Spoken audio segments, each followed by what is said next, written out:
ایک پیاری سی جھیل کے قریب ایک چھوٹا سا بطخ کا بچہ اپنے خاندان کے ساتھ چل رہا تھا۔ وہ اپنے بہن بھائیوں کے ساتھ جھیل کے قریب ہی تھا کہ اچانک وہ اپنا راستہ بھول گیا اور وہ بہت دور ہو گیا۔ اسے اپنے خاندان کا کوئی بھی فرد نظر نہ آیا۔ وہ بہت زیادہ ڈر گیا اور تیز آواز میں کوانک کوانک کر کے مدد کے لیے آواز دینے لگا۔ تھوڑی ہی دیر بعد ایک مینڈک چھوٹے چھوٹے قدموں سے ادھر آیا۔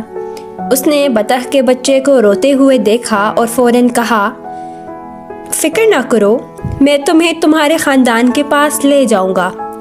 مینڈک نے بطخ کے بچے کو اپنے ساتھ چلنے کے لیے کہا اور دونوں نے جھیل کے کنارے کی طرف قدم بڑھایا۔